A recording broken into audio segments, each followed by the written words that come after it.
안녕하세요. 부킹의 윤꾼입니다.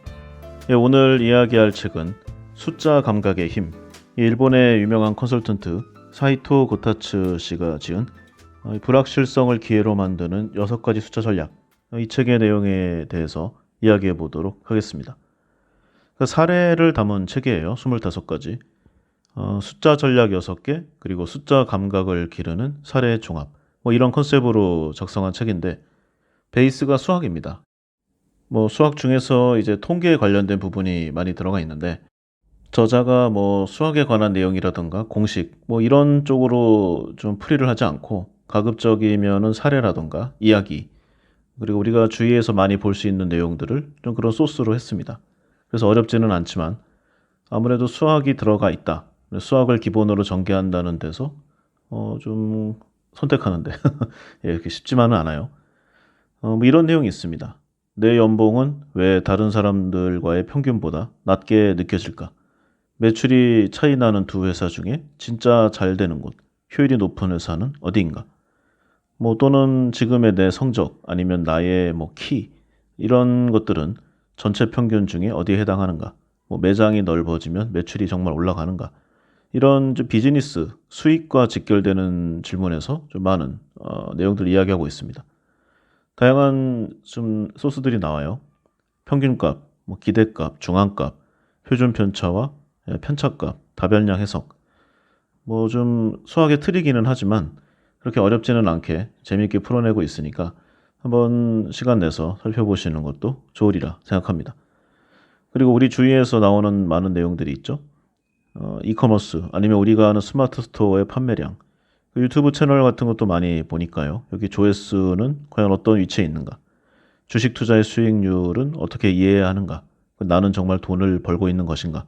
이런 숫자로 좀 구별할 수 있는, 통계로 해석할 수 있는 많은 내용들이 이 책에는 가득 들어 있습니다.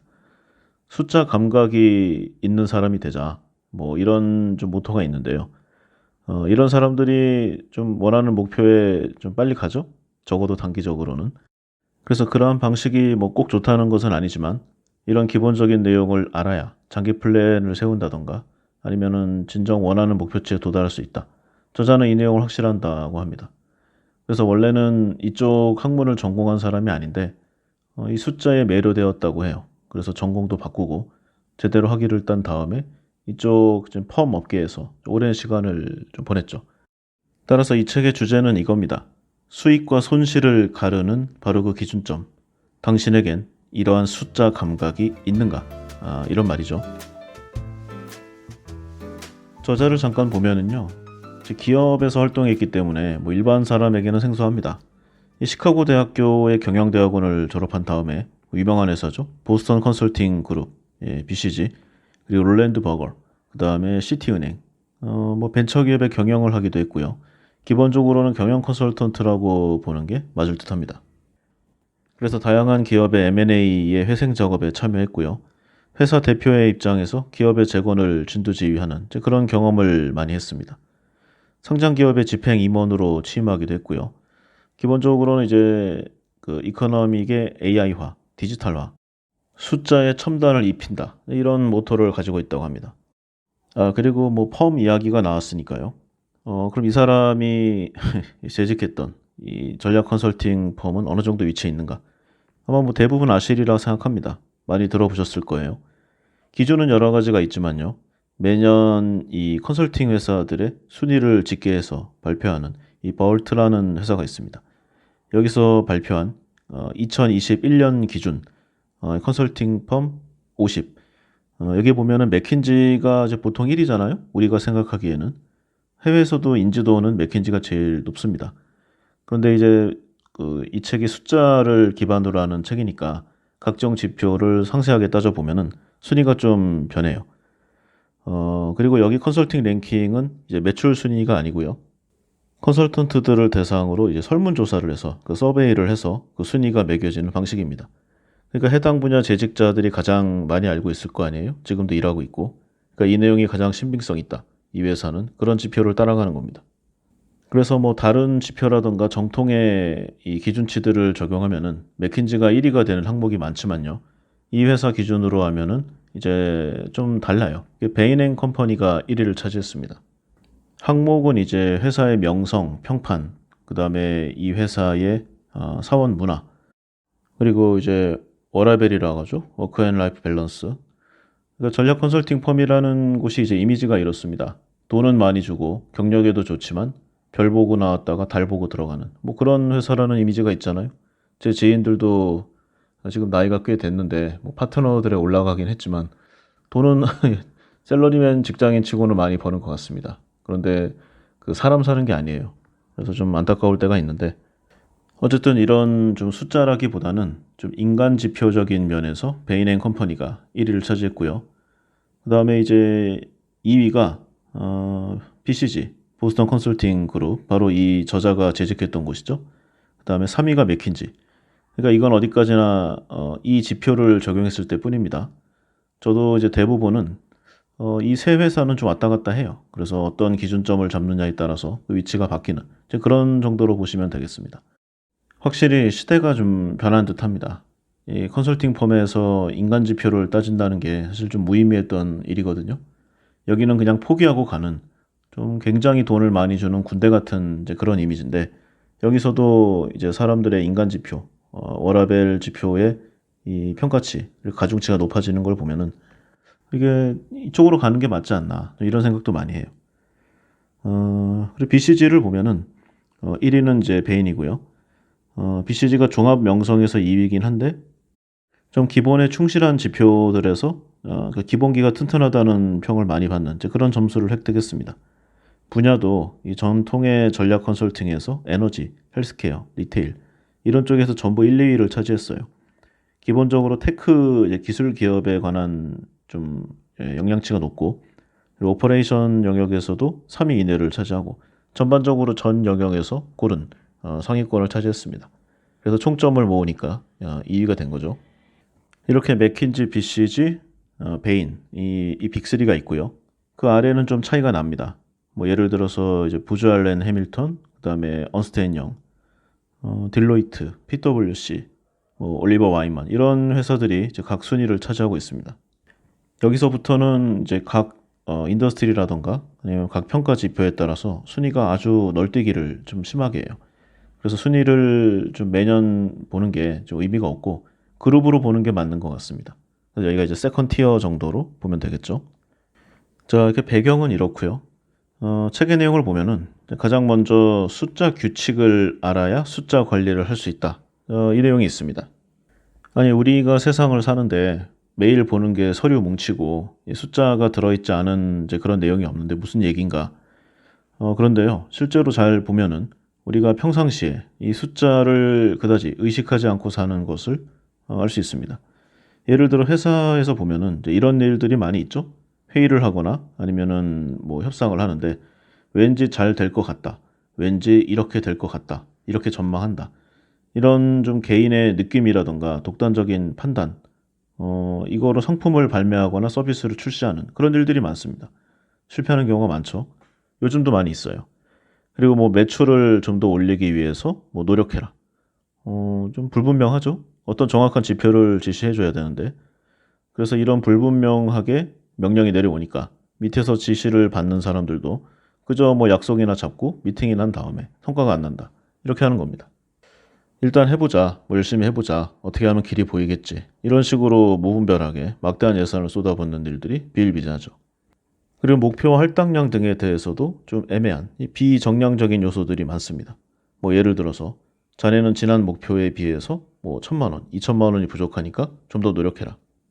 원래 기준 예산보다 경비가 20%더 들어갔으니까 앞으로는 줄여라. 보통 관리자들은 이런 말을 많이 합니다. 경영자도 그렇고요. 그러면서 나는 아주 디테일한 부분까지 잘 챙기는 우수한 경영자다, 관리자다. 이런 생각들을 많이 합니다. 저도 많이 봤어요. 그런데 이 내용을 자세히 보면은요. 숫자를 보는 것보다 더 중요한 것이 세상을 지배하는 숫자 규칙을 이해하는 것이다. 이게 저자의 이 말인데 저도 여기 깊이 공감합니다. 그리고 이 규칙을 이해하는 거는 그냥 이해했다라고 말할 수 없는 거죠. 통계, 그리고 숫자로 증빙을 해야 됩니다. 데이터를 어떻게 다룰 것인가, 유효한 데이터를 어떻게 계산해서 도출해낼 것인가, 한마디로 통계학을 좀 할 줄 알아야 됩니다. 그리고 이 통계학이라고 해도 뭐 워낙 넓으니까요. 적어도 자기가 속해 있는 곳에서 어떤 의미 있는 선출치를 뽑아낼 수 있는 그런 기본적인 역량은 갖고 있어야 하는 거죠. 통계학 책을 보면은 뭐 저도 예전에 고생을 좀 많이 했지만요. 한번 배워놓으면 써먹을 만한 내용들이 가득합니다. 분산과 표준 편차, 뭐 신뢰도, 제곱표 뭐 이런들 많이 있죠. 고등학교 이후로는 한 번도 접해보지 않은 내용들도 많이 있습니다. 이 얘기만 들어도 왠지 기분이 안 좋아지는 그런 느낌도 있어요. 그런데 우리가 어떤 일을 하든 간에 여기서 벗어날 수가 없습니다. 다만 우리가 왜 느끼지 못하느냐 하면은 이미 이 내용들의 상당 부분을 누군가가 도출해서 우리가 몰라도 되게끔 해놨기 때문이죠. 그러니까 뭐 컴퓨터 포털 화면이라던가 아니면은 당 사이트 아니면 들어오는 이 표에 이미 계산이 돼 있다는 겁니다. 그러니까 평상시 때는 문제가 없는데 어떤 좀 중요한 일이라던가 스스로 무언가를 만들어내야 할 때는 여기서 이제 문제가 걸리는 거죠. 여기서 한번 막히면은요, 앞으로 나아갈 수가 없습니다. 그래서 이 책에서 저자가 근본적으로 필요하다고 계속 강조하고 있는 부분들, 일상에서 쓸모 있는 숫자 지식, 저는 이 내용이 이 책의 포인트라고 생각을 해요. 뭐 복잡한 이론이나 세세한 계산식 등을 안 다뤄도 되는, 이제 그렇게 좀 설명을 잘 해놨거든요, 책에서. 그래서 여기까지는 몰라도 되지만 적어도 숫자로 생각하는 법은 이해하자. 생각하는 법은 연습하자. 이렇게 실용적인 내용으로 이 책을 바라봐 달라. 이 말을 하고 싶은 듯합니다. 저자는 이제 극단적으로 이야기해서 사칙 연산, 그러니까 더하기 빼기, 곱하기 나누기 정도만 할 수 있으면 이 책을 이해하는데 전혀 어려움이 없다고 하는데 그거보다는 조금 더 어려워요. 그래도 책을 술술 넘기는데 큰 지장은 없는 순이라고 저는 생각합니다. 여기서 저자는 이제 일본의 유명한 기업가죠. 소프트뱅크사의 손정희 회장. 이 사람의 이야기를 사례로 많이 들고 있습니다. 그러니까 무언가를 시작하려 할 때 성공 확률 70%, 실패 확률 30%로 예측하고 진행하라. 이게 손정희 씨의 이제 기업 구상 방침이거든요. 그래서 지금부터 하려고 하는 일에 그것이 뭐 비즈니스든 개인적인 일이든 30% 정도는 어떠한 형태로든 방해 요소로 나온다. 실패의 리스크로 등장한다. 이런 말을 하고 있습니다. 그러니까 명확히 이 리스크가 보이게 되면 또는 인식할 수 있게 되면은 자연스럽게 그에 대한 대책을 세울 수 있다. 이 말을 하고 있는 거죠. 그러면은 이제 실패에 대한 이제 B플랜이 있잖아요. 그래서 잘 안 되더라도 당황하지 않습니다. 준비한 대책을 처분하게 실행하면 된다. 이게 중요하다. 이 내용을 이야기하고 있는 거죠. 그런데 뭐 이 말이 꼭 맞는지는 모르겠어요. 손정희 씨는 성공 확률 50%인 사업을 하는 것은 어리석은 짓이고 성공 확률 90%인 사업은 이미 누군가가 했기 때문에 늦은 것이다. 그래서 성공 확률 70% 정도인 사업을 하는 것이 가장 좋다. 이렇게 항상 이야기를 했고 지금까지 소프트뱅크사가 이뤄낸 뭐 엄청난 실적들이 있으니까 이게 투자의 정석, 투자의 바이블로 사람들한테 받아들여진 게 일부분 사실입니다. 그래서 뭐 이 사람도 말하고 싶은 거는 아까 이야기했듯이 30%의 실패를 가정해라, 예상해라. 그래서 대비하는 플랜을 가져라. 뭐 이건데요. 그러면 과연 이런 정도의 리스크를 대비하고 사업을 일으킨 손정희 씨, 이 소프트뱅크는 과연 어떤 성과를 거뒀는가? 이 소프트뱅크 그룹이 이제 2022년 회계 연도에 1분기 실적을 2022년 8월에 발표했습니다. 그래서 저는 이 회계 장부를 보고 이야기를 하는 거예요. 주요 사업의 실적은 뭐 이 정도입니다. 매출이 1조 5,700억 엔. 그러니까 당시 환율로 보면은 한화 15조 2천억 원 정도 됩니다. 근데 여기에 당기 손실이 약 29조 8,400억 원 정도입니다. 그러니까 매출이 15조 원인데요. 한국 원화 기준으로. 당기순 손실이 매출액의 2배인 30조예요. 엄청나죠? 이거는 부도가 나도 진작에 부도가 났을 회사예요. 주당 순손실이 한 주당 한 19,000원이 없어진 정도니까 아무리 손정희 회장이라도 이걸 버틸 수가 있을 것인가. 일본 경제계에서도 좀 고민이 많았던 그런 내용입니다. 손정희 씨도 이때 굉장히 이제 어려움을 겪어서 많은 구조조정을 했고 지금도 하고 있어요. 그리고 이때의 이 참담한 실적 때문에 이제 손정희 씨가 창업 초기부터 지금까지 했던 모든 사업의 토탈 누적 이익이 한화 약 1조 원 수준으로 떨어졌습니다. 그러니까 한창 때는 수십조 원을 벌었잖아요. 근데 이제 거의 뭐 이 사람 기준으로는 쌤쌤 예, 본전에 가까운 기준으로 나온 겁니다. 이게 이제 2017 회계연도 1분기 수준이라고 할 수 있는데, 그러니까 지난 5년이 넘는 기간 동안 헛장사를 했다고 할 수 있죠. 물론 그전에는 이제 이익보다는 장래의 이제 미래를 대비해서 손정희 씨가 이제 각 국가의 유통 플랫폼 이 망을 확보하는 데 주력했잖아요.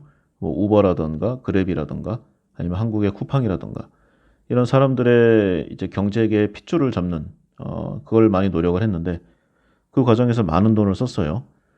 그래서 그 이익을 가져가는 찰나에 이제 엄청난 실패를 맞이하게 된 거죠. 물론 뭐 이 사람의 사업 실패만 원인이었다. 그렇게 하기는 어렵습니다. 세계 주식시장이 일단 혼란스러웠고요. 엔화 약세가 좀 심했죠. 그리고 한정된 이 포트폴리오에서 이 사람이 좀 비전 펀드에 묶인 것도 있고 해서 움직일 수 있는 내용이 별로 없었어요. 다만 이제 그렇게만 보기에는 미국 나스닥에 이제 한 20%좀 안 되게 떨어질 때 이 소프트뱅크 그룹이 지분을 보유한 상장사들이 35% 가까이 떨어졌다는 사실은 어떻게 봐도 경영적인 실패, 이 사람의 결정이 잘못되었다. 뭐 이렇게밖에 볼 수가 없습니다. 더욱 중요한 거는 이제 미래 가치를 많이 팔아먹었다는 거예요. 그러니까 지금 당장에 구멍난 곳을 메우느라고 중국의 알리바바 주식을 활용한 이 선불선도 계약을 통해서 이제 한 100억 달러 정도를 조달했는데 이때 좀 안 좋은 계약 조건으로 많이 넘겼습니다. 그다음에 T모바일 이것도 손정희 씨가 아주 좀 야심차게 했던 거죠. 24억 달러에 한 2천만 주를 팔아버렸어요. 여기 경영권도 날라갔습니다. 그리고 원래 이 사람의 트레이드 마크가 공격이 최선의 수비예요. 그래서 무조건 더 어려울 때 다른 회사를 M&A하고 이렇게 과감하게 하는 게 원래 특기였는데 대놓고 천명했습니다. 소프트뱅크는 지금부터 당분간 수비 포지션을 취할 거고 재무적으로 이 LTV와 현금 확보에 주력할 것이다. 운영 비용을 줄이고 효율화하는데 주력할 것이다. 그리고 여기에 좀 더해서요. 뭐 당연한 조치겠지만 최근 주요 임원들이 아주 줄퇴사를 했고요. 손정희 씨가 야심차게 추진했던 계획들 이 플랜 중에서도 가장 좀 비싼 많은 투자액이 들어갔던 비전 펀드 여기도 구조조정이 좀 이어지고 있습니다. 그리고 무엇보다 핵심 C레벨 헤드쿼터들이 회사를 나가고 있어요. 예를 들어 보면은 이제 골드만삭스 출신의 소프트뱅크 최고 전략 책임자 이게 카츠노리 사고라는 사람인데 이 CSO를 맡고 있다가 2022년 3월에 사임했습니다. 이게 좀 컸어요. 그리고 이제 마르셀로 클라우레 이 소프트뱅크 그룹의 최고 운영 책임자도 사임했습니다. 그다음에 핵심 중에 핵심 이 비전 펀드를 이끌던 이 라지브 미스라 이 사람도 자신의 펀드를 이제 운영하는 걸 주력적으로 하면서 손정희 씨와의 손을 좀 놨죠. 그러니까 미래 가치도 지금 많이 떨어진 상태인데다가 현재는 더더욱 어렵고 앞으로 뭔가를 하려 그러면은 핵심 인물들이 키를 잡고 있어야 되잖아요. 그래야지 이제 때가 왔을 때 다시 한번 치고 나갈 테니까. 그런데 이제 그런 이제 미래 역량도 사실상 소모되었습니다. 손정희 회장의 원맨쇼에만 기댈 수밖에 없는 거죠. 물론 아무리 어려워도 이제 AI와 관련된 이 세계 각지 여러 회사들은 안 건들고 놔두고 있습니다. 그러나 확실히 예전의 소프트뱅크보다 그 위상과 이 권위가 많이 떨어진 것만은 분명한 사실이죠. 그 저자도 중간에 뭐 이런저런 얘기를 합니다. 근데 저도 여기 동의를 하는 게 이 숫자 감각을 확보하는 게 아주 중요하고요. 숫자가 매우 중요한 요소 중에 하나이지만 반드시 숫자만을 볼 필요도 없다. 예, 그 내용을 한번 말하고 싶었어요. 자, 그러면 숫자 감각을 길러라. 이게 중요하다. 그 내용은 알겠는데 그러면 어떻게 해야 되는가? 저자는 여기서 1인당 평균 값을 내보는 그런 버릇을 들이라고 조언하고 있습니다. 세상에는 좀 여러 단위의 숫자 단위가 존재하죠. 거기에는 이제 개인 단위가 넘어서는 이제 국가나 이제 글로벌 단위의 거대한 숫자들이 아주 넘실대고 있습니다. 여기선 저자가 일본인이니까요. 이제 일본을 배경으로 하고 있는데 대표적으로 보면은 일본 국가 예산은 이제 한국 돈으로요. 한 1,100조 원에서 조금 넘어가는 이제 그런 수준입니다. 환율에 따라 다르겠죠. 그리고 또 예로 나오는 게 도요타. 토요타 자동차의 연 매출이 대략 300조 원, 한국 돈 기준으로 이 정도가 조금 안 되는 그런 수준입니다. 근데 보통 이 내용만 보면은 숫자 단위가 크잖아요. 그러니까 뭘 계산하기가 좀 어렵습니다. 계산기를 두드려도 공이 한참 동안 들어가죠. 숫자에 약하다라고 말하는 사람들이 대부분 이렇게 좀 매크로 넘버, 그러니까 큰 숫자에 약하다고 보는 그런 내용이 많다고 합니다. 그래서 여기서 우리가 좀 이해하기 쉽고 인지하기가 빠른 1인당 평균값 변환에 버릇을 들이라는 그런 조언이 나오는 거예요. 1인 기준으로 어떠한 숫자를 나눠보면은 또 사이즈에 대한 개념이 들어옵니다. 큰 숫자를 나에게 의미 있는 숫자로 만드는 그런 기술을 익혀라. 이 내용 중에 하나인 거죠. 그래서 보면은요, 일본 국가 예산이 이제 한국 돈 1070조 원이 이제 여기 나온 숫자인데 이게 일본인이 대략 한 1억 2천만 명 정도 됩니다. 그러면은 1인당 약 890만 원 정도라는 계산이 나오죠. 이 내용이 많은가 적은가는 잘 모르겠습니다. 나라마다 사정이 다른 거니까. 그런데 이 예산을 보면은 뭐 방위비, 그러니까 국방 예산, 그리고 각종 사회의 인프라 관련 정비비, 유지비, 사회 보장비, 뭐 건강 관련 기타 여러 내용들이 있겠죠. 교육도 있을 거고.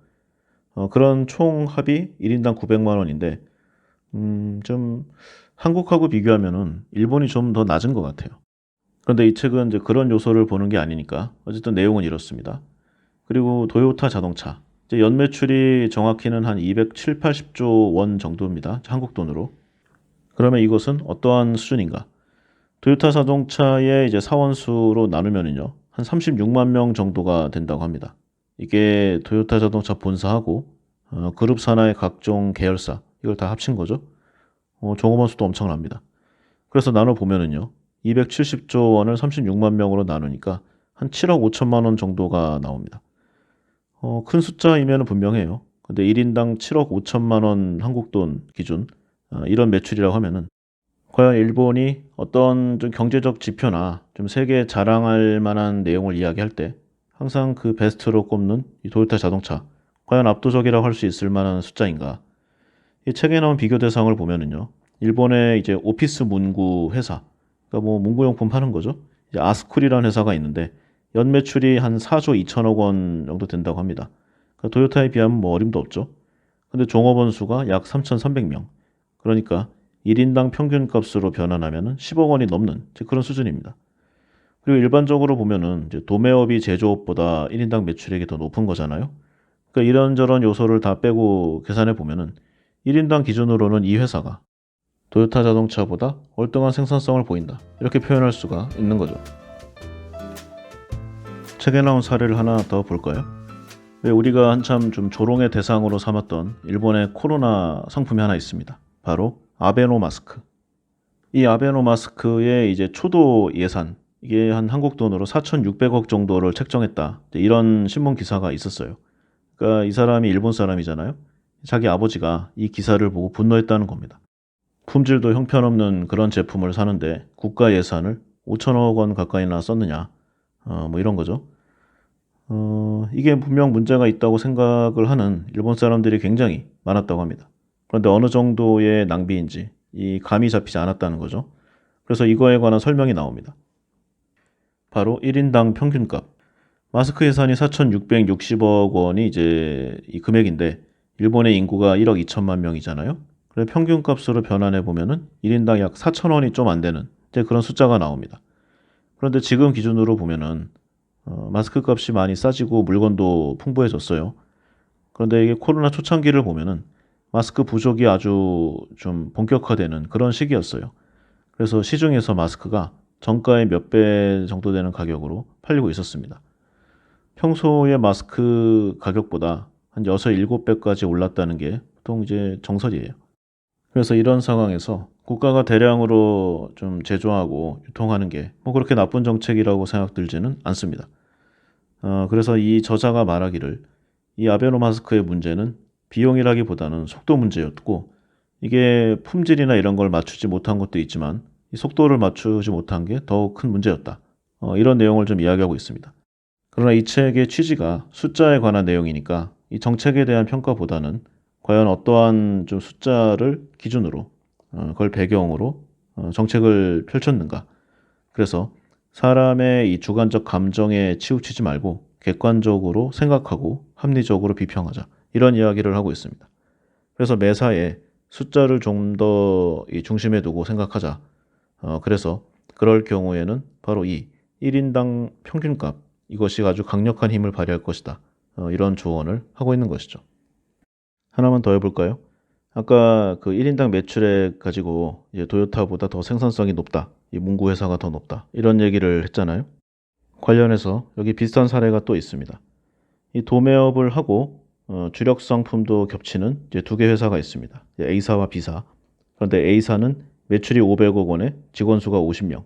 B사는 매출이 1000억 원에 직원 수는 120명입니다. 그러면 어느 회사가 더 효율적으로 사업을 하고 있는 것인가? 이런 좀 내용을 질문할 수가 있을 거예요. 평균값으로 변환해 봅니다. 그러면 A사는 직원 1인당 매출이 10억 원이에요. 그리고 B사는 약 8억 3천만 원 정도가 되는 거죠. 10억 원 대 8억 3천만 원.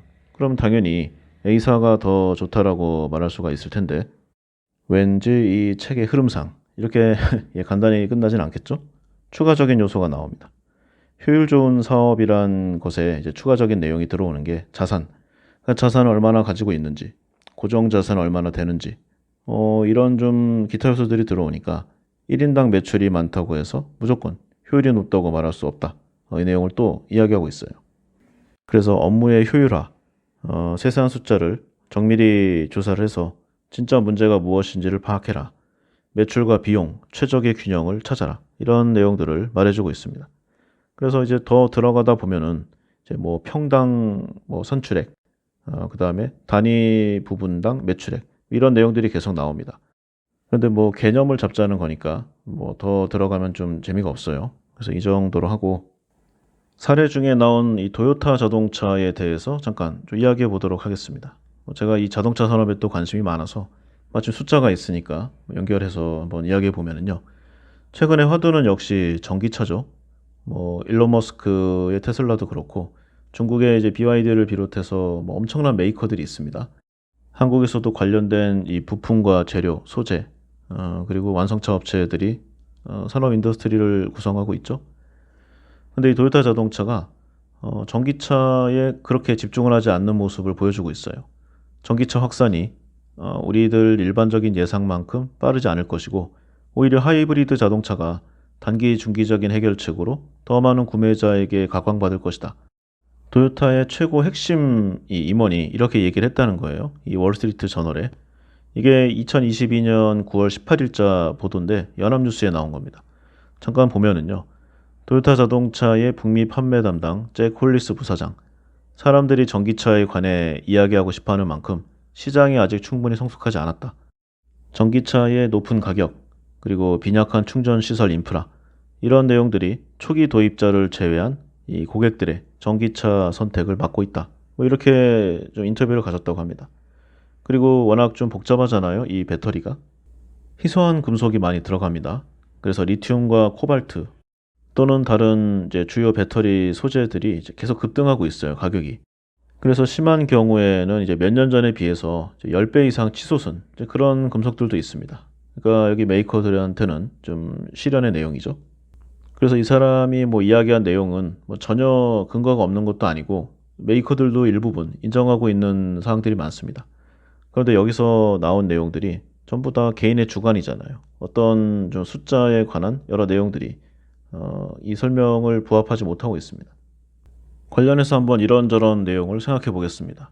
전기차를 보면은 이 자동차 가격의 30%, 심할 때는 40%가 넘는 이 금액이 배터리 가격이에요. 그만큼 이 배터리가 중요 부품 중에 최고죠. 내연기관 자동차를 보면은 이제 가장 중요한 부품이 이제 뭐 옛날 차는 다 그랬잖아요. 엔진과 미션. 그러니까 이 제조사가 곧 자동차 제조사가 되는 겁니다. 근데 전기차는 가장 중요한 부품이 배터리니까 자동차 회사가 이 배터리 제조사로부터 사와야 됩니다. 예를 들어 미국의 테슬라, 폭스바겐, 이 배터리가 워낙 중요하니까 이걸 자급하겠다고 선언하고 공장을 짓고 있죠. 다 지은 데도 있고. 그런데 이 배터리가 공장만 짓는다고 바로 나오는 그런 일반 제조 메이커의 일반적인 공산품이 아니라는 겁니다. 기술의 집적도, 이 난이도가 굉장히 높죠. 반도체 수준은 아니겠지만 최하 그 정도에 육박하는 이제 그런 기술 개발과 기간이 필요합니다. 그리고 기본적으로는 화학 제품이에요. 그래서 시간이 꽤 걸리고 물론 뭐 기계 장치도 뭐 만만치는 않아요. 그런데 이거는 어느 정도의 비용을 투자하면 효과가 나옵니다. 그런데 이 전기전자와 화학 쪽은 아무래도 좀 여러 가지 좀 부합되는 요소가 있어야 되니까 돈만 쓴다고 바로 결과가 나오지는 않습니다. 그리고 이제 산업적으로 봐도 우리나라는 이제 LG 에너지 솔루션이나 SK 이노베이션, 삼성 SDI 이런 전기차 배터리 업체가 있죠. 배터리 공장도 어마어마하게 크고요. 이 생산 사이즈도 캐파가 장난이 아닙니다. 그리고 배터리를 이 현기차나 뭐 포드, GM, 폭스바겐 이런 데 수십 년의 장기 공급 계약을 벌써 맺어놨습니다. 일본도 전통적인 배터리 강자가 있어요. 소니와 파나소닉. 그런데 소니는 이제 산업이 좀 AV 가전 쪽으로 완전 넘어갔잖아요. 그리고 렌즈 이런 쪽도 있고 어쨌든 자동차 배터리에서는 좀 떨어져 나갔습니다. 그래서 일본의 전통 메이커로 보면은 배터리는 파나소닉 이 하나만 남아있다고 할 수 있죠. 그리고 사실 파나소닉도 이게 원래 이 회사가 했던 게 아니라 이제 산요 있잖아요. 산요. 이 산요가 사업을 망해서 여기에서 보유하고 있던 기술로 만든 겁니다.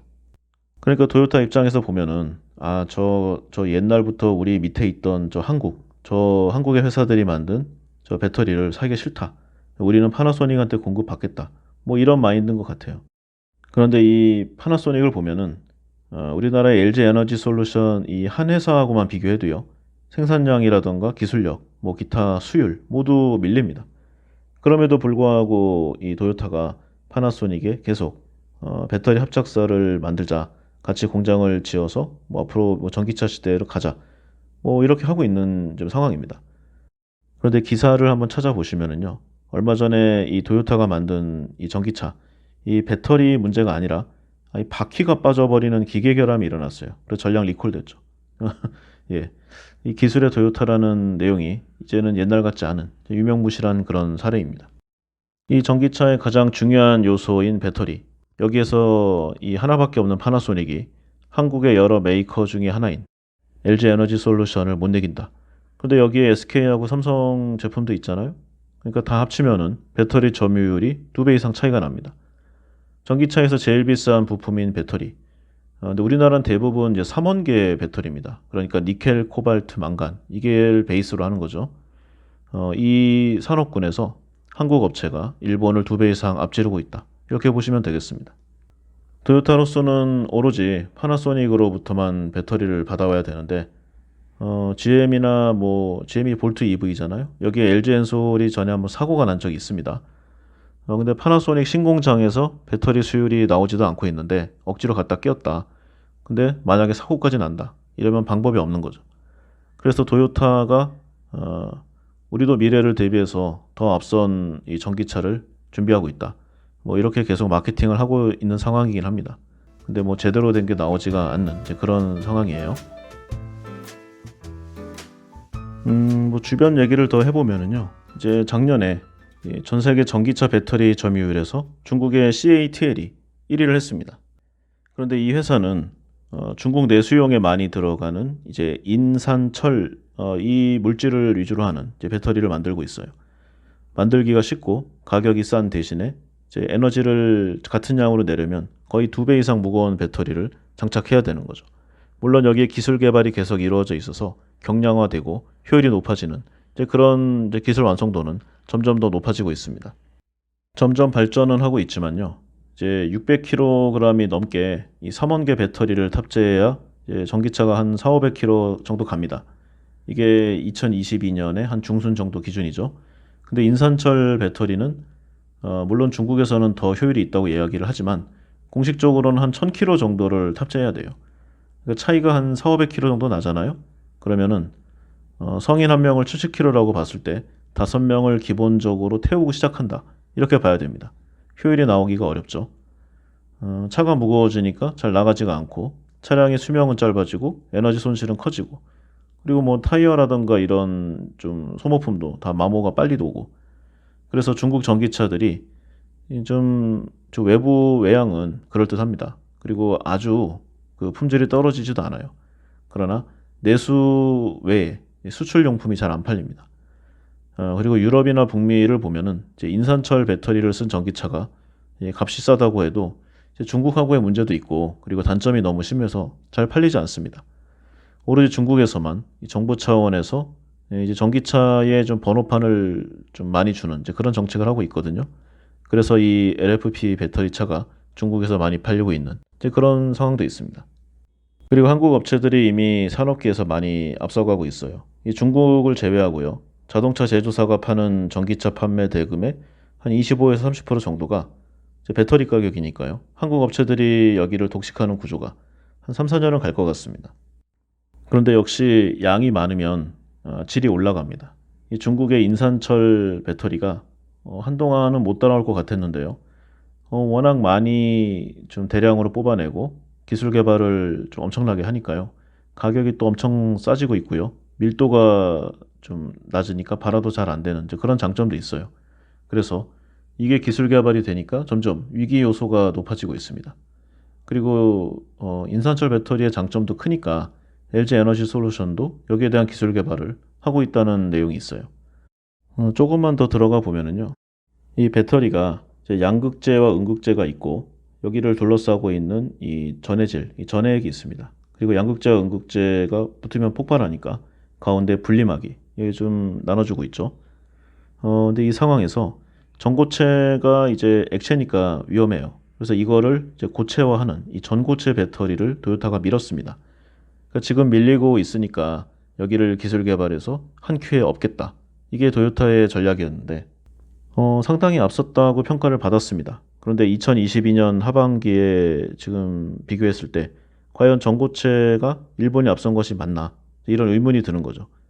전고체 기술이 완성됐다고 치고 공장을 짓고 양산하고 수요를 맞추고 좀 핏을 조절해야 될 거 아니에요? 그러면 최하 2, 3년입니다. 그런데 지금 양산용 그 전고체 공장을 짓는 배터리 회사는 없습니다. 일본이 한국의 반면교사라는 얘기가 참으로 잘 들어맞는다는 생각을 합니다. 일본을 보면은 1990년대에 이 모든 진짜 거의 모든 전자산업에서 탑 플레이어였습니다.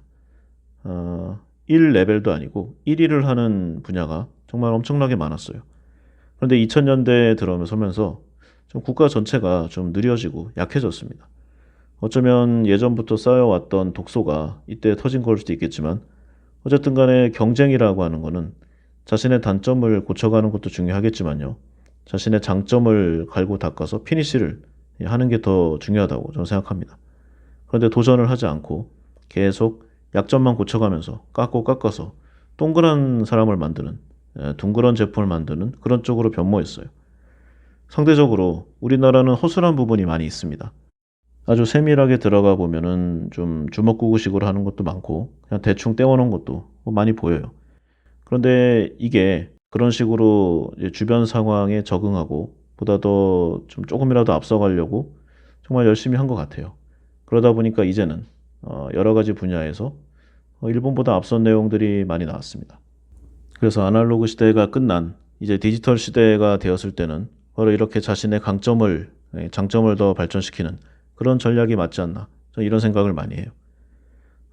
물론 뭐 그래도 기본적인 한계는 있죠.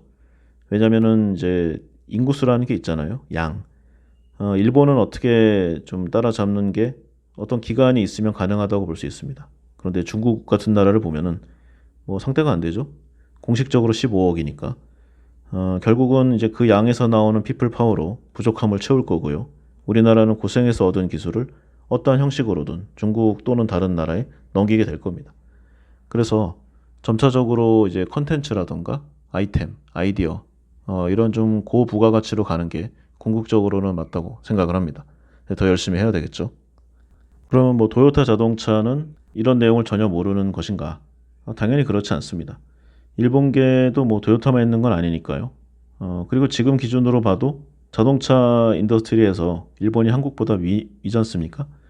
토요타 말고도 혼다와 닛산 이런 메이커들도 많고 이런 회사들도요. 당연히 전 세계가 흘러가는 이 산업의 인더스트리 사이클을 정확하게 파악하고 있습니다. 그리고 전기차로 가는 게 대세가 맞고 미래 전략에도 부합하지만 지금 시작해도 늦었다는 것도 잘 알고 있습니다. 당연히 그들도 연구센터가 있고 우리나라보다 더 우수한 부분이 많아요. 그래서 기술력을 다 축적하고 있는데 이 전환에 대한 결정을 못 내리고 있는 이제 그런 좀 내용이 많다고 합니다. 일자리에 대한 사회적인 문제도 크고 이게 만약에 전기차로 가게 되면은 최소 30% 이상의 이제 잉여 인력이 발생하는데 정치인들이 가만 안 있는다는 겁니다. 그리고 당장은 어떤 식으로 봐도 내연기관 차량이 수익성이 훨씬 높아요. 그리고 이제 테슬라, 벤츠 이런 글로벌 자동차 오토메이커들도 인산철 IFP 물량을 많이 늘리고 있습니다.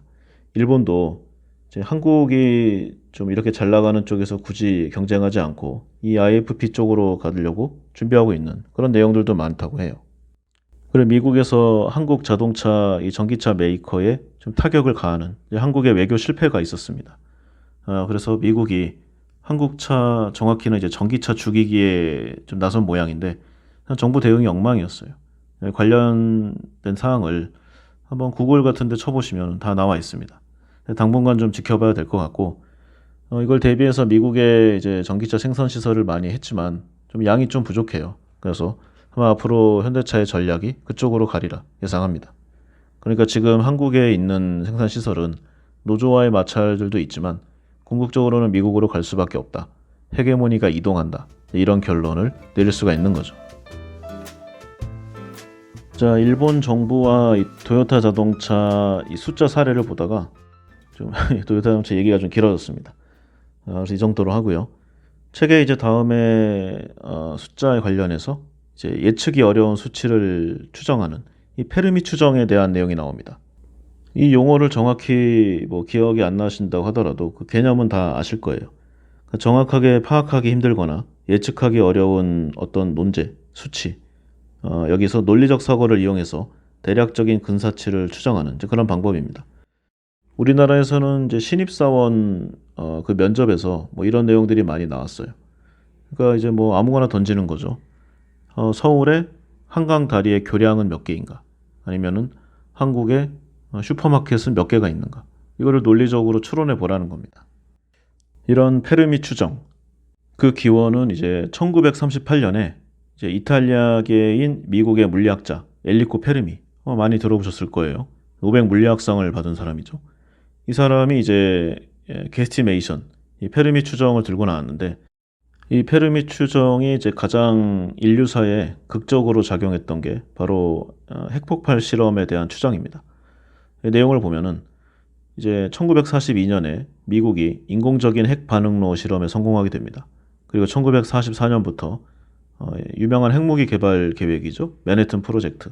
당시 미국 또는 이 서방 세계 전 세계에 좀 똑똑하다. 그리고 머리가 좋다는 물리학자, 화학자, 이 사람들은 다 모였습니다. 그래서 여기 이 프로젝트를 수행했던 이 연구소가 미국의 로스 앨러모스인데 여기에 부소장이었어요. 그래서 이 사람이 핵무기 개발을 지휘한 이 몇 사람 중에 한 명, 핵심 멤버였죠.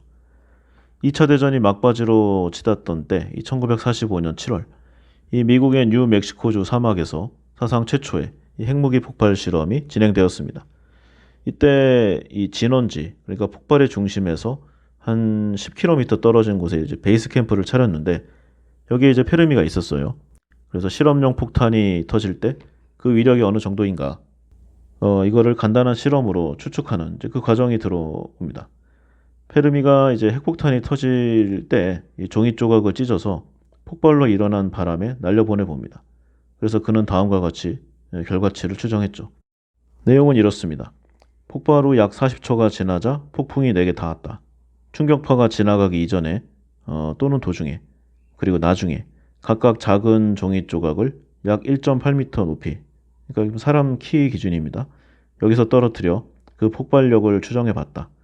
마침 바람이 불지 않았기에 폭풍이 지나가는 도중에 떨어진 이 종이 조각의 변이를 명확하고 사실적으로 측정할 수 있었다. 변이는 약 2.5m 정도였고 그때 나는 이 정도의 폭풍이면 TNT 1만 톤의 폭발 위력에 해당한다고 추정했다. 이게 그 유명한 페르미 추정의 이제 오리지널 버전인데요. 그냥 그 자리에 서서 몇 분 만에 이 결과치를 생각해낸 겁니다. 그래서 잠깐의 계산으로 핵폭탄이 TNT 1만 톤이다. 그 나중에 이걸 실제로 계산을 해봤다고 해요. 다 하나하나 측정을 해가지고 정밀 기계로 감도 측정을 했는데 핵폭탄의 정확한 폭발력은 TNT 18,600톤이었다고 합니다. 그러니까 뭐 이 정도면은 어느 정도 위력인지를 좀 산출했다 이렇게 볼 수가 있겠죠.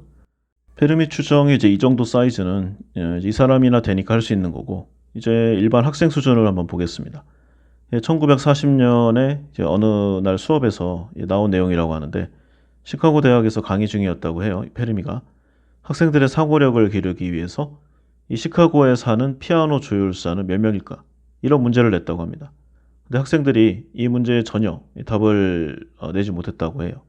그러자 페르미가 다음의 내용을 가정했습니다. 시카고의 인구는 약 300만 명이다. 가구당 구성원은 약 3명이다. 피아노 보유율을 10% 정도라고 하자. 피아노 조율은 보통 1년에 한 번 정도 하는 것이 평균이다. 조율사가 조율에 걸리는 시간은 이동 시간을 포함해서 2시간 정도. 그리고 조율사는 하루 8시간, 주 5일, 1년에 50주간을 일하는 그런 평균치다. 그래서 페르미가 이런 가정을 바탕으로 대략적인 피아노 조율사의 수를 추론해냈습니다. 인구가 300만이고 3명이 한 가구를 이루니까 시카고에는 약 100만 가구가 있다. 피아노 보유율이 10%니까 시카고에 있는 피아노는 약 10만 대로 추정이 된다. 피아노 조율을 보통 1년에 한 번 정도 하니까 시카고의 피아노 조율은 연간 10만 건이다. 피아노 조율사는 이제 한 대를 조율하는데 2시간에 하루 8시간 근무니까 하루 최대 4대, 조율사는 주 5일, 1년에 50주를 일하므로 조율사 한 명이 1년에 조율할 수 있는 피아노는 1000대이다. 따라서 시카고에 있는 피아노 조율사의 수는 100명이다. 이런 결과를 얻어냈습니다. 페르미가 얻은 이 피아노 조율사의 수의 근사값, 당시에 실제 시카고 전화번호부에 있는 수와 비슷했다고 합니다. 그러니까 아주 정밀한 숫자를 얻어내긴 어렵겠지만 대략의 산식, 대략의 수는 얻을 수 있다는 겁니다. 그럼 여기서 하나 더 생각해 보겠습니다. 페르미 추정으로 사례를 한번 생각해 보면은요. 서울에 있는 미용실은 몇 곳일까? 예전에 한번 좀 여러 곳에서 문제가 나왔던 겁니다. TV의 어떤 좀 프로그램, 퀴즈 프로그램에도 나왔었고요. 이걸 페르미처럼 몇 가지 가정해 보겠습니다. 약간 변하지만요. 서울의 인구는 이제 기본 1000만 명 정도로 보통 계산합니다. 그리고 뭐 남자 여자 따라 다르겠지만 평균 잡아서 이제 27점 며칠인가? 그 정도로 알고 있어요. 그러니까 한 달에 한 번 정도 간다고 보면 되겠습니다. 근데 미용실이 보통 화요일 날 쉬던가요? 그래서 일주일에 한 번 쉬는 걸로 보고 한 달에 26일 업무를 하는 것으로 이제 보통 평균치를 매깁니다. 그리고 이게 좀 관건인데 이제 한 미용실에 보통 뭐 혼자 하시는 분도 있고 아니면 기업형으로 한 10명 가까이 있는 좀 업소도 있잖아요. 그 평균을 매기기가 좀 애매합니다. 일단 계산하기 쉽게 3명 정도로 보면 한 미용사가 1시간에 2명의 머리를 좀 다듬을 수 있다. 그런 역량치를 보유하고 있다. 이게 이제 기본으로 보겠습니다. 그리고 보통 10시간 정도 일한다고 하네요. 그뭐 수습 기간이 포함된 거니까 좀 하드하죠. 그래서 계산해 보면은 한 달에 미용실에서 받는 손님은 1000만 명. 한 미용실에서 받을 수 있는 손님은 3 곱하기 2 곱하기 10이 되겠죠? 60명입니다. 한 미용실에서 받을 수 있는 한 달 동안의 손님은 60 곱하기 26, 그러니까 한 1560명이고요. 따라서 서울에 있는 미용실의 수는 이 1000만 명 나누기 1560을 하면은 6410, 즉 서울에는 6500개의 미용실이 있다고 추측할 수가 있는 겁니다. 여기에 관련해서 굉장히 많은 응용 버전들이 나왔습니다. 하루에 팔리는 치킨 수는 몇 마리인가? 뭐 메이저리그에서 활동하고 있는, 활약하고 있는 야구 선수의 연봉은 적절한가? 뭐 이런 내용들도 많았고요. 보통 이제 좀 직급이 위이거나 연배가 위인 사람이 어떤 좀 기본적인 결과치를 계산해 놓고 자신의 우월함을 과시하는 그런 내용을 많이 좀 써서 회사나 뭐 학교에서 좀 문제점이 많이 나왔다는 그런 기사를 본 기억이 있습니다. 그런데 뭐 한 번쯤 연습해 놔서 그리고 익혀 놔서 나쁠 건 없을 것 같아요. 이 페르미 추정 자체가 어떤 정확한 답을 구하는 것이 목적이 아니고 제시된 문제를 최소한의 조건에서 답을 얼마나 논리적으로 찾는가 그 과정을 알아보는 거죠. 그래서 이 페르미 추정은 보통 이 통계치나 수학적 이 답안을 좀 검출할 때 나오는 뭐 미적분 이런 기타 고도의 수학적 내용이 필요하지 않습니다. 초등학교 수준에서 배운 아주 간단한 산수 정도면 충분하죠. 그리고 기본적인 조건을 이용해서 짧은 시간에 논리적인 가설과 가정을 통해서 대략적 추정치를 얻는, 그리고 이걸 활용하는데 그 의미가 큽니다. 사전에 알고 있는 정보를 최대한 활용해서 새로운 정보를 생산한다. 이게 페르미 추정의 정의라고도 할 수 있겠죠. 재밌는 일화가 또 있습니다. 이 페르미도 이제 나이를 먹었어요. 그래서 말년이 돼서 안타깝게 암에 걸려 세상을 떠났는데 병상에 누워서도 링거의 물방울이 떨어지는 간격을 측정해서 링거의 유속, 액체의 속도를 계산했다는 일화로도 유명합니다. 죽음을 앞두고도 추론을 멈추지 않았던 페르미. 평생 강조한 것은 제한된 시간과 부족한 자료만으로도 답을 찾아가는 바로 그 논리적 사고력에 있었죠. 오늘날 세상이 그렇습니다. 하루가 다르게 빠르게 변하고 이제는 정말 빠르다는 말도 지겨울 정도로 많이 들었죠. 불확실성은 점점 더 높아지고 있고 그러니까 이런 상황에서 이 페르미 추정을 좀 몸에 익힌다. 그리고 누구나 알고 있는 간단한 상식으로부터 아주 신속하고 빠르게 상당히 정확한 수준으로 어떤 논리값을 선출할 수 있다. 유익한 추론을 할 수 있다. 그러면 저는 이게 아주 큰 미래 사회의 자신만의 무기가 될 수 있다고 생각합니다. 왜냐하면 기본적인 정보는 우리 다 휴대폰 하나씩 들고 있잖아요. 그러니까 어지간한 내용은 다 확보할 수 있습니다. 동일한 정보를 가지고 어떻게 의미 있는 산출을 할 것인가. 바로 여기가 저는 앞으로 미래 사회에 살아남는 화두인 능력이 되리라고 확신합니다. 각종 첨단 소프트웨어와 인공지능 AI가 이 판을 치는 세상에서 세계 최고 랭킹의 미국의 대학들은 아직도 학생들에게 글쓰기 능력, 즉 에세이 능력을 그 입학의 최우선 과제로 제시하고 있습니다. 과연 이것이 무엇을 의미하는가? 굳이 오래 생각하지 않아도 그 답을 알 수 있으리라 생각합니다. 자, 이렇게 페르미 추정을 봤고요. 여기서 저자가 이제 한번 브레이크를 걸고 갑니다. 그러니까 평균의 함정, 이 숫자의 왜곡에 빠지지 말라는 내용인데 이 평균값으로 변환하는 내용이 굉장히 중요하고 앞으로의 많은 좀 활용 가치가 있다고 얘기를 해요. 그러나 결코 만능은 아니다. 이런 내용도 이야기하고 있습니다. 사례를 한번 보겠습니다. TV를 보고 있는데 한 다이어트 보조식품을 복용한 5명의 체험자, 그 효과를 이야기하는 광고 내용입니다. 이 광고 내용에 따르면 이 보조식품을 복용한 결과 사용자 전원의 체중이 평균 5kg 정도 빠졌다. 이런 결과치를 받았다고 해요. 효과가 있을 것 같다고 할 수 있죠? 그런데 과연 정말 나에게도 효과가 있을 것인가? 이 물음에 대해서 어떻게 대답할 것인가? 이런 내용입니다. 우리 주위에서 이런 광고 흔하게 많이 볼 수 있습니다. 과연 정말 이렇게 될 것인가? 근데 약간 각인 효과도 있고 이런 내용을 계속 듣다 보면은 자기도 모르게 주문 클릭을 하고 있죠. 그래서 이 책에는 이 저자가 이 내용을 계산해보는 그런 과정이 있습니다. 먼저 5명의 체중 증감, 이거를 그냥 임의로 한번 써봅니다. A, B, C, D, E의 5사람이 있는데 각각 4, 3, 6, 5, 7 이 정도의 이제 몸무게 변화가 있다고 하는 거죠. 그러면 4, 3, 6, 5, 7kg, 25kg 나누기 5명은 5kg, 맞죠? 그럼 이 결과치를 보면은 사람마다 좀 효율의 차이는 있지만 어쨌든 다 빠진 건 사실입니다. 그러니까 복용 효과가 있다. 이렇게 할 수 있을 텐데요. 그런데 만약에 이런 상황이라면 체중 증감을 어떻게 파악할 수 있을 것인가? 마찬가지로 A, B, C, D에 이제 마이너스가 나옵니다. 그러니까 플러스 1kg, 마이너스 7kg, 플러스 2kg, 마이너스 4kg. 그리고 한 명이 좀 많이 해서 마이너스 17kg입니다. 그러니까 한 명이 그냥 좀 캐리한 거죠. 하드 캐리. 그래서 이 사람이 대부분의 요소를 좀 활약을 했는데 이에 비해서 오히려 2명은 체중이 늘어나 버렸습니다. 그런데 이 계산식도 평균은 앞의 경우와 똑같은 마이너스 5kg입니다. 그러니까 마이너스 5kg이라고 하더라도 개개인의 상황은 전혀 다른 거죠. 이렇게 표본 이 모수 샘플이 적으면 평균이 왜곡될 수 있다. 이 사실을 말하고 있는 것입니다. 비슷한 내용이 하나 더 있습니다. 제 주택 판매 업체에서 영업을 담당하고 있는 사람의 이야기인데요. 자신이 물건을 팔아야 하는 이 해당 고객의 평균 연봉을 계산해 보는 그런 내용입니다. 평균 7천만 원인데요. 연봉 7천만 원인 사람들에게 맞는 이 서비스를 야심차게 출시를 했습니다. 그런데 시장에서 전혀 반응이 없었어요. 무엇이 문제일까? 그 계산을 하는 과정입니다.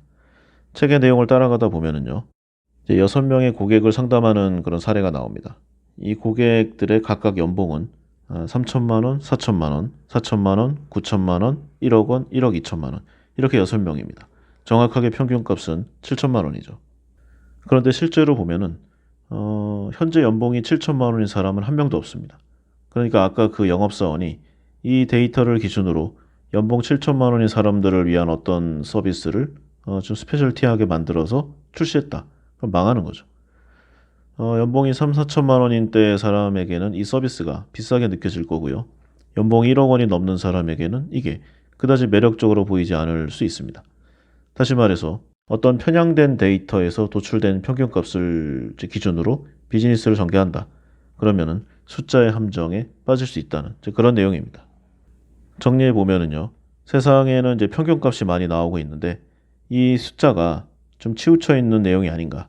그리고 샘플의 수는 충분한가. 이런 것까지 좀 확장해서 생각할 수 있는 이 사고력을 길러야 한다는 그런 내용을 말하고 있는 것입니다.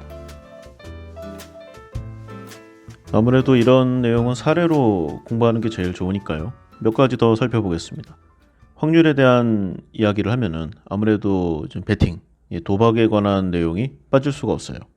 그 중에서도 보통 이제 주사위를 이용한 도박들이 많이 나오잖아요. 뭐 영화나 드라마나 뭐 책도 그렇고. 이 도박을 한번 여러 가지 케이스로 보겠습니다.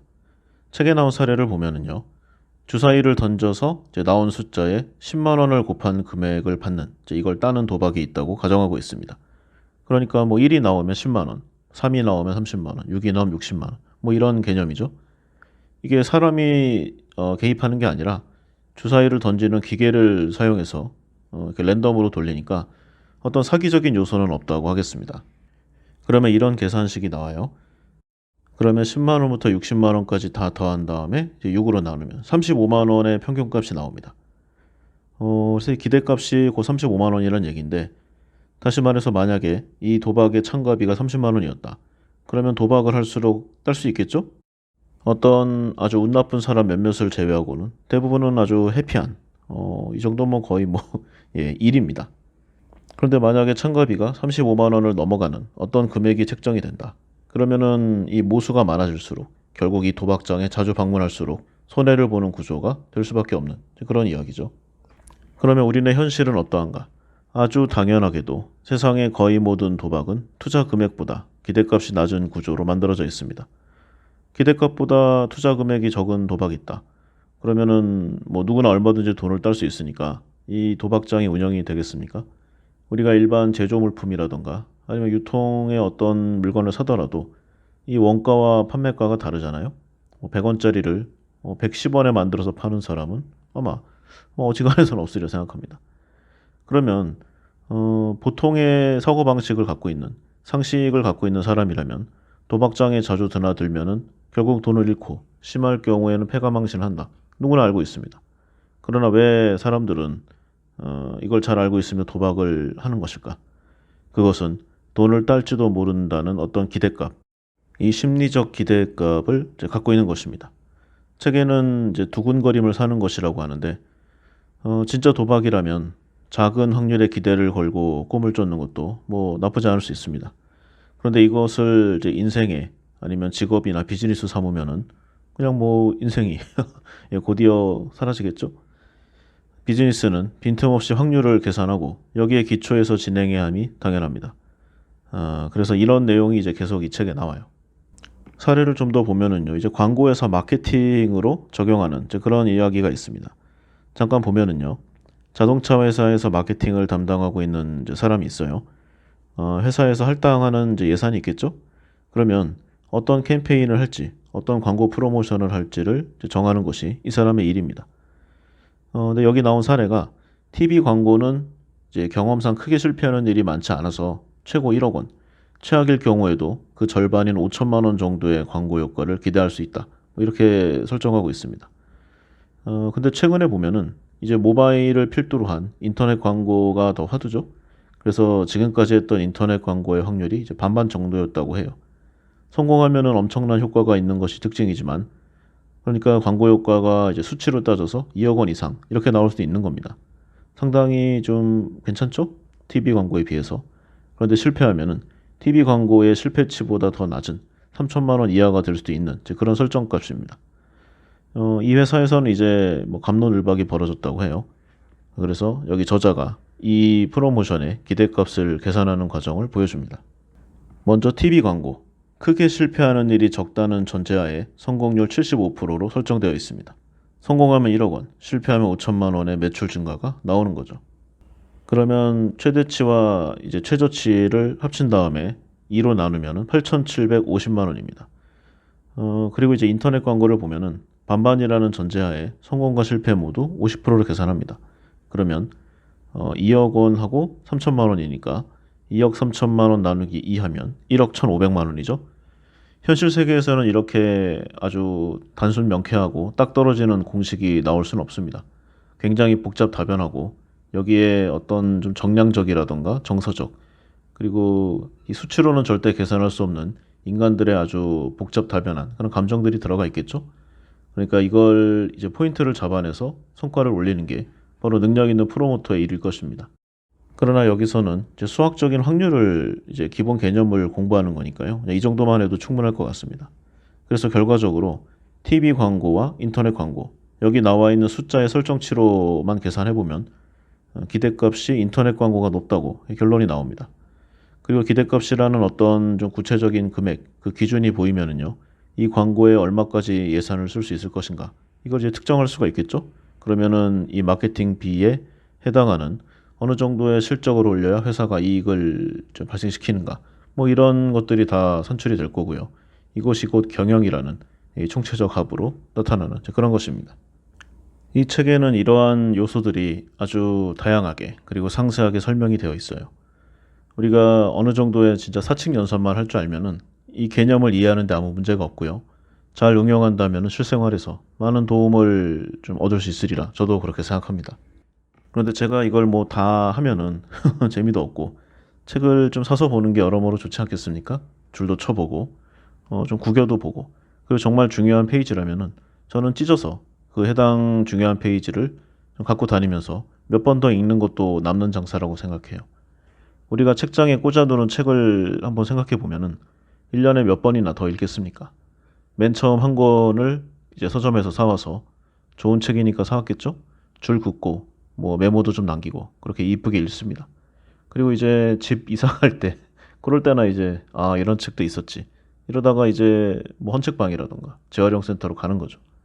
그런 슬픈 결과를 맞이할 바에야 한 번이라도 더 머릿속에 좀 저축을 하는 그런 개념이 남는 장사라고 저는 생각해요. 그래서 이제 마지막으로 이제 정규 분포하고 뭐 분산 이런 개념 있잖아요. 이걸 한번 살펴보고 이제 공식에 관한 내용은 마무리하도록 하겠습니다. 책의 사례는 이래요.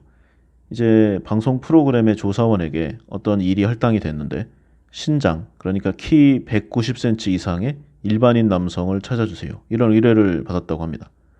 그런데 이게 배경이 일본이잖아요. 일본 성인 남성의 평균 신장이 약 170cm가 조금 안 되는 그런 수준입니다.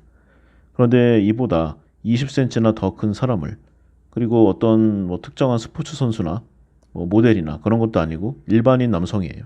그러면 조건이 확 어려워지죠. 그런데 의뢰인이 황당한 소리를 하고 있다고 합니다.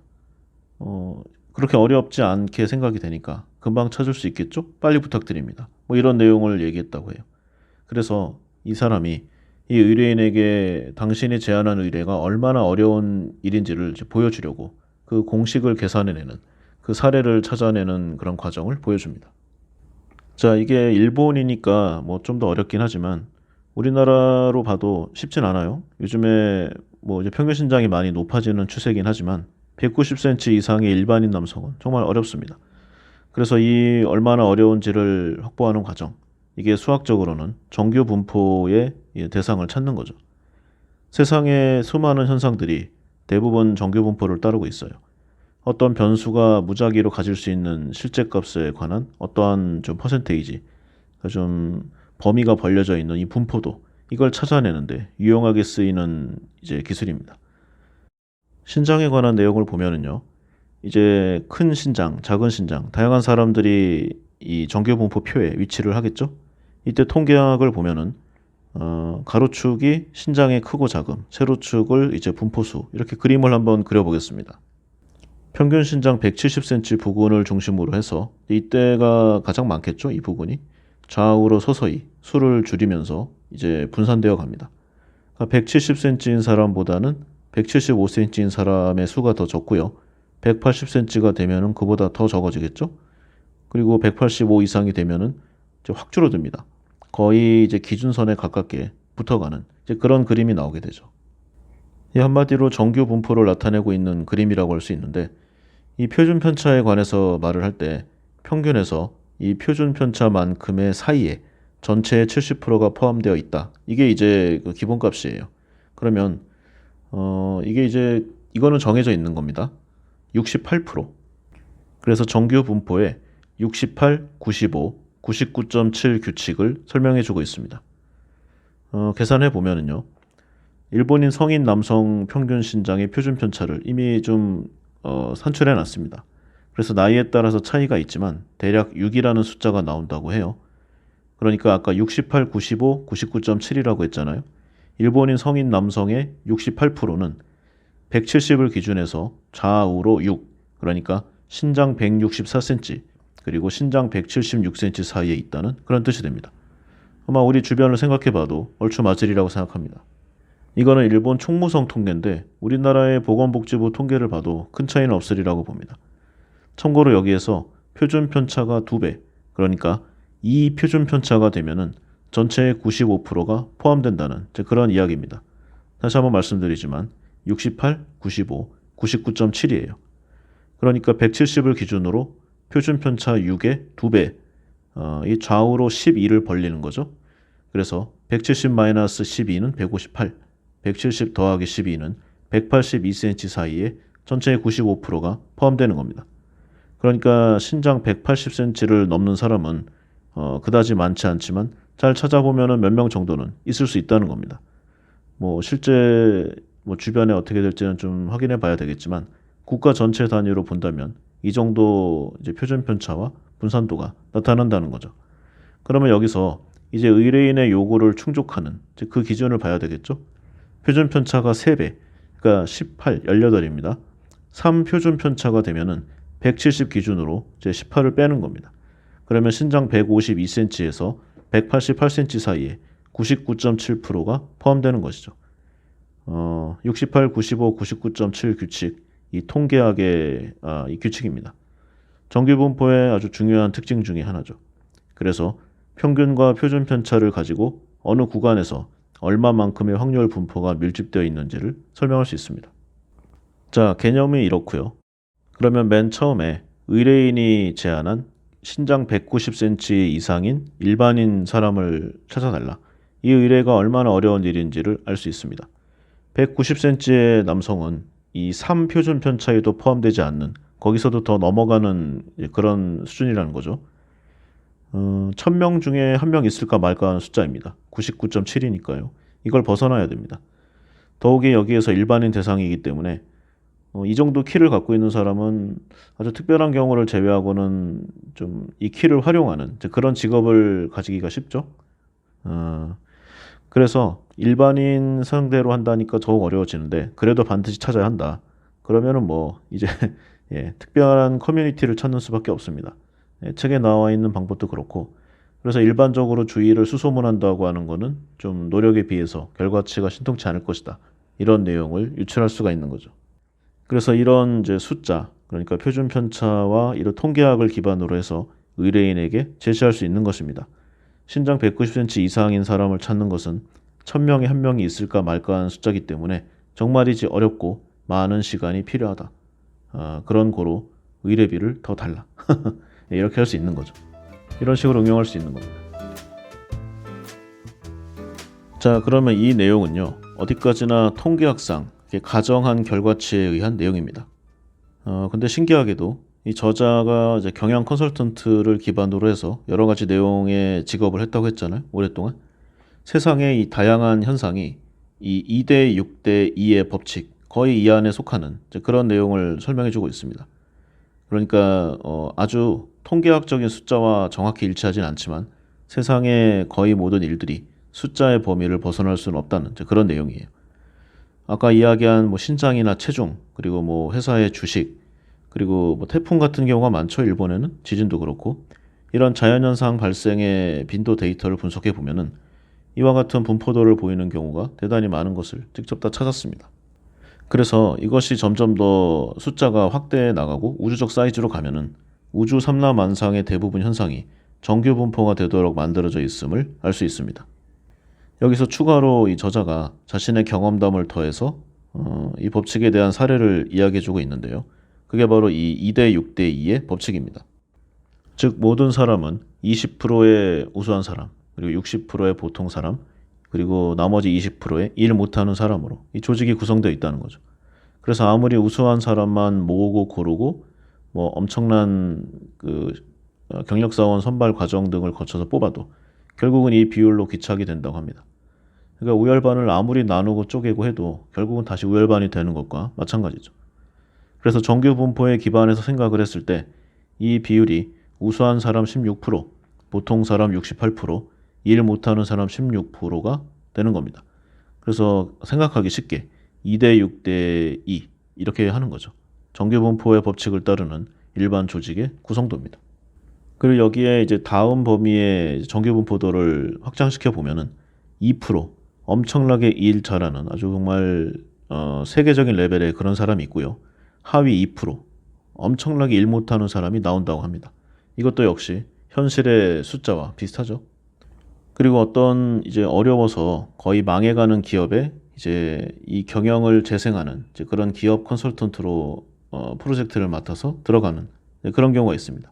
그러면 어떤 새로운 기획안을 해야 되겠죠? 과거에는 하지 않았던 어떤 혁신적인 내용. 그래서 이런 것들을 시작하게 되면은 좀 타성에 젖은, 좀 관성에 젖은 인간의 몸이 이걸 본능적으로 거부한다고 합니다. 새로운 걸 받아들이기가 귀찮은 거죠. 그래서 이 전략을 크게 수정을 해야 되는데 항상 아주 뭐 미세한 차이는 있지만 찬성이 16% 그리고 반대가 16% 중립이 68%라는 비율로 나뉠 때가 많았다고 합니다. 그래서 아까와 같은 방식으로 이제 정규 분포의 개념을 보면은 이 표준 편차의 2회, 그러니까 2% 정도는 극단적인 찬성자와 극단적인 반대자가 나타난다는 뜻이죠. 숫자에 약간의 차이는 있을지언정 이 퍼센테이지는 변하지 않았다고 합니다. 그러니까 예를 들어서 사원이 100명이었다. 이 회사의 경우에는 한 2명 정도는 어떠한 경우에도 나는 당신의 의견을 무조건 반대하겠다. 이런 두 사람의 이 절대 반대가 나온다는 거죠. 온갖 방법을 써서 새롭게 온 사람의 개혁안, 이 추진력을 무마시키기 위해서 자신이 할 수 있는 모든 행동을 하는 겁니다. 이렇게 나와 반대되는 의견을 가진 목소리가 큰 사람, 이런 사람을 놔두면은 조직 전체에 어떤 시기와 의심의 불씨가 되는 그런 작용을 한다는 결론을 얻었다고 해요. 그리고 아무리 유용한 어떤 통계 자료로 좀 살펴봐도 이 2명을 가운데로 온다거나 아니면 찬성으로 한다거나 이게 불가능하다고 합니다. 그래서 이 극단적인 행동을 하는 반대자가 나타날지도 모른다. 그리고 현실적으로는 사실 상황이 어려워지면은 마음이 더 불안해지니까 극단적인 반대자가 더 많이 나타날 수 있어요. 그리고 그 반대자도 마음을 더욱더 모질게 쓸 수 있겠죠. 그래서 항상 이 정도의 수를 감안해서 면밀하게 가설을 세워야 한다. 이 내용을 말하고 있는 겁니다. 그렇게 되면은 이 반대파의 어떤 생각지 못한 방해 공작에도 아주 의연하게 대처할 수 있다. 저자가 내린 결론이죠. 자, 기본적인 책의 내용은 이 정도고요. 원래는 여기에 연결된 뭐 도박이라던가 이런 관련된 사건, 뭐 영화 이런 걸 좀 해보려고 했어요. 근데 예전에 다른 에피소드들에서 관련된 뭐 카지노에 관련된 영화라던가 많이 했던 것 같아요. 그리고 뭐 다 비슷비슷한 얘기입니다. 이거 반복하기 좀 그러니까 다른 루트의 사례를 이제 드는 것으로 마무리를 지어보려고 하겠습니다. 바로 로또인데요. 로또 한번 사보지 않은 사람은 별로 없으리라고 생각합니다. 그런데 그 로또 중에서도 이제 미국 복권, 이제 미국 로또죠. 이게 좀 많이 있는 것 같아요. 그래서 이에 관한 이야기를 해보는데 생각을 많이 좀 해봐야 될 것 같습니다. 언제부턴가 우리 주위를 보면은 이제 미국 복권을 그 자동 기계죠? 키오스크 그거로 구매할 수 있는 이제 길들이 많아요. 이 회사들도 많고 이 자동 판매기들도 여기저기에 도처에 설치되어 있습니다. 만약 1등에 당첨이 된다면 그야말로 엄청난 사이즈의 상금이니까 뭐 혹할 수 있어요, 사람이. 우리나라의 상금보다 상대가 안 되는 거의 조 단위의 그런 내용입니다. 그런데 한편에서는 이 미국 복권의 구매 방식 그리고 맨날 2월 된다고 하는데 과연 정말 당첨이 되는 것은 맞는지 그리고 당첨이 된다고 했을 때 그 금액을 제대로 받을 수 있는지 이런 여러 가지 의문들이 좀 서로 올라오고 있습니다. 일단 대한민국의 재판부가 이제 판결을 내린 걸 보면은 키오스크를 통한 미국 복권 구매 대행이 법을 위반했다고 판단했습니다. 그런데 사유는 좀 웃겨요. 근로관념과 사회 미풍양속을 보호하기 위해서 국민체육진흥법 등이 복권 발매를 엄격히 제한하고 있는데 이 구매 대행, 그러니까 미국 법률에 따라서 적법하게 발행됐다고 하더라도 이 미국 복권은 대한민국 국내법에 저촉된다. 뭐 이런 판결을 내렸습니다. 뭐 미풍양속과 사행성 어쩌고 하는 뭐 그런 내용인데 이건 좀 그래요. 왜냐면은 이 법률 조항으로 하면은 국내에서 발행하는 로또에 대한 것도 좀 문제가 있잖아요. 그러니까 한마디로 우리나라 복권 산업을 보호하려는 예, 그런 목적입니다. 국내에서 발행되는 로또를 보면은 4등과 5등을 제외하고는 세금이 꼬박꼬박 빠져나갑니다. 그러니까 정부 입장에서 보면은 매주 아주 알토란 같은 금액들이 계속 쌓이는 거예요. 그래서 복권을 가난한 자들의 세금이라는 이런 표현을 많이 쓰죠. 시기나 회차에 따라 다릅니다. 그런데 일주일 동안 로또가 판매되는 금액이 평균 잡아 1천억 원. 그리고 사회가 불안해질수록 경제가 좀 불경기에 들어갈수록 더 많이 팔린다고 하니까 가히 로또 전성시대라고 할 수 있죠. 그냥 상식적으로 보면 됩니다. 미국에서의 문제 이전에 대한민국 국가가 세금을 거둘 수 없는 사업은 합법이 되기 어렵습니다. 당연하겠죠?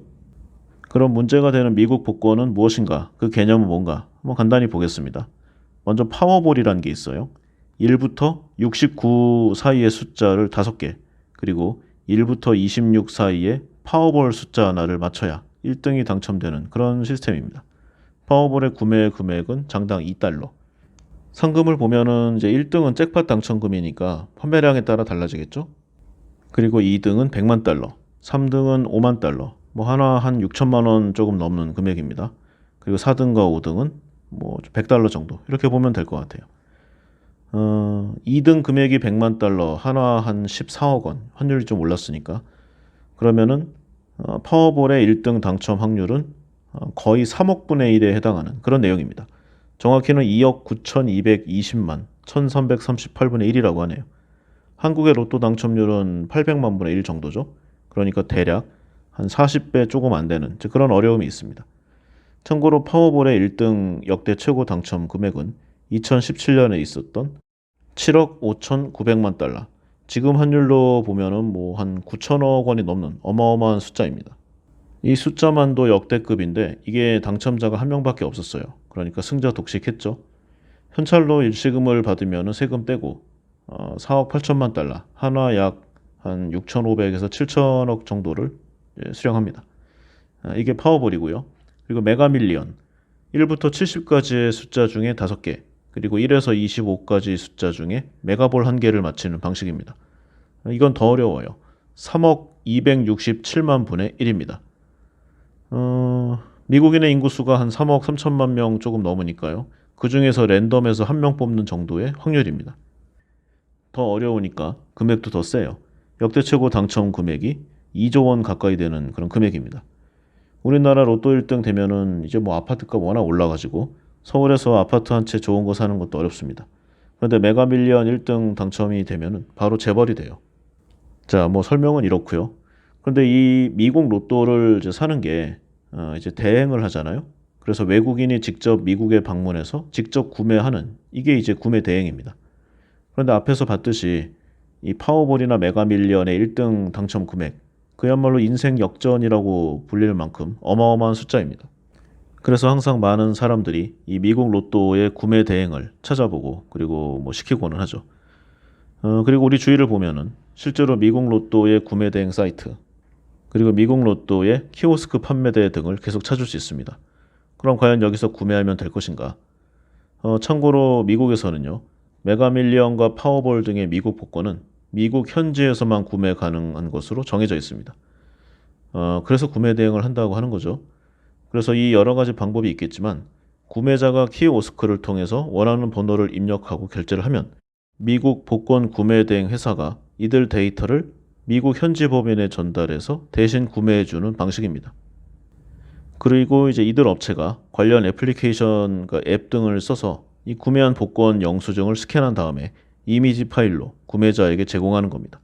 그러니까 한국에서 키오스크를 이용해서 이 미국 복권을 산 사람은 복권이 내 손 안에 실물이 없는 겁니다. 내가 아는 사람에게 내가 지금 바빠서 로또를 못 사니까 몇 번을 찍어서 그 복권을 산 다음에 나한테 사진으로 찍어서 보내줘. 이렇게 썼다고 해도 뭐 무방한 거죠. 비슷한 겁니다. 그러면 여기서부터 상식적으로 생각하면 됩니다. 금액이 낮을 때는 괜찮겠죠.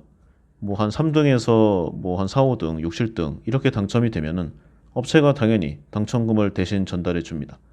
그런데 만약에 1등이나 2등에 당첨이 되었다. 그러면 법적으로 복권 종류에 따라 다르지만요. 한 달에서 두 달 사이에 그러니까 정해진 기간 안에 당첨인이 직접 미국에 수령하러 가야 됩니다. 그리고 참고로 국내 판매 가격은 일반적으로 한 게임당 한 5,500원인가 그 정도 하더라고요. 그래서 미국 복권 한 게임 가격인 2달러에 비하면 많이 비싼 편입니다. 뭐 여러 가지 수수료가 붙었다는 그런 내용이죠. 그런데 여러 번 말씀드렸듯이 미국 연방거래위원회의 이 법령에 따라서 해외 판매 또는 해외 구매는 연방법 위반입니다.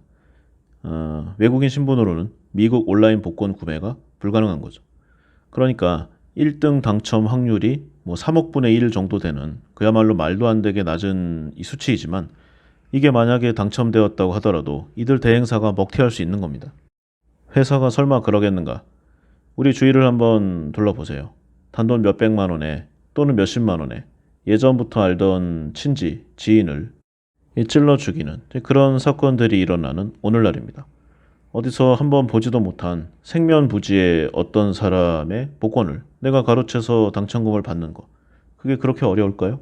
게다가 그 금액이 최소 몇 천억, 많게는 몇 조 원입니다. 이게 이제 회사가 이제 가져갔다. 그거를 이제 내 것인 거를 증명해야 된다. 내가 구매했다는 것을 과연 어떻게 입증할 것입니까? 직접 구매한 거는 엄밀히 그 대행사입니다. 자, 현실이 이렇습니다. 그런데 여기서 더 재미있는 내용이 있어요. 여기까지는 그래도 어떠한 경로로든 해당 대행 업체가 복권을 구매한 상황입니다. 그러니까 당첨 복권을 대행사가 갖든 아니면 구매 의뢰를 한 내가 갖든 어쨌든 간에 복권의 실물이 존재한다는 거죠. 그런데 여기 진짜 비기 가짜가 있습니다. 말이 좀 이상하군요. 실제로 이렇게 구매 대행을 한 회사가 구매 대행을 하지 않았음에도 오래 사업을 존속한 그런 내용이 걸렸습니다. 사지도 않은 복권으로 어떻게 장사를 하는가. 근데 이게 몇 년 동안 계속된 거예요. 몇 년 동안 이 복권 사업이 계속되었다. 그러면 1등은 안 나와도 뭐 2등, 3등, 4등, 5등 계속 나왔을 거 아니에요?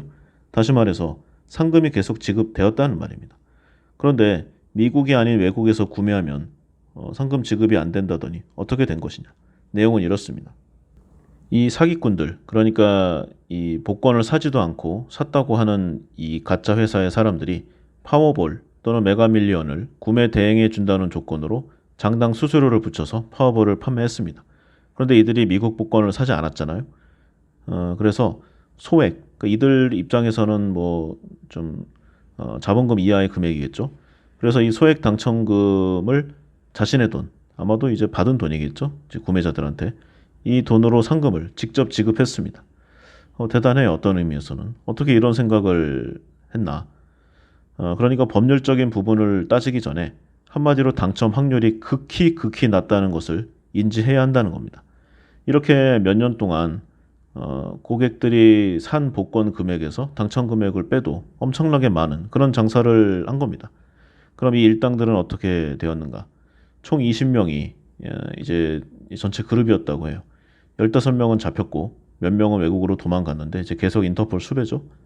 단순 계산으로도 총 이익이 430억 원, 20명이 공평하게 나눠 가져도 21억이 넘습니다.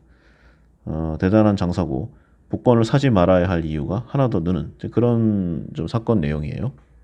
그런데 문제는 이 사건이 이제 세간에 알려진 지도 몇 년이 지났는데 아직도 좀 버젓이 이 해외 구매 대행, 이 복권 구매 대행 사이트가 있는 겁니다. 그것도 대단히 많이요. 결과적으로 이 복권, 이 해외 복권을 보면은 당첨 확률이 굉장히 낮지만 당첨이 돼도 찾을 수가 없다. 이렇게 봐도 무방하지 않나. 물론 어디까지나 저만의 생각임을 다시 한번 말씀드립니다. 자, 이상의 내용으로 여러 가지 이 저자가 좀 설파하는 이 숫자 감각에 대한 다양한 내용을 살펴봤습니다. 주위의 사람들을 좀 보면은요, 숫자 또는 숫자 감각에 아주 강하더라도 성공하지 못할 수 있습니다. 뭐 성공의 개념은 사람마다 다르지만요. 그런데 적어도 경제적으로 성공했다는 사람을 보면은 이 숫자 감각이 떨어진다. 숫자에 센스가 없다. 그런 사람은 단 한 명도 없음을 알 수 있습니다. 성공과 실패를 떠나서 우리네 인생에서 어떠한 좀 지적인 내용을 확보하고 싶다. 그리고 세상을 좀 더 현명하게 살아가고 싶다. 그러면 이 숫자에 대한 좀 능력을 키우는 그리고 숫자에 관한 어떤 긍정적인 버릇을 연마하는 그런 자세는 필요하다. 이 책을 읽으면서 다시 한번 생각해 봤습니다. 네, 오늘은 여기까지 하겠습니다. 감사합니다.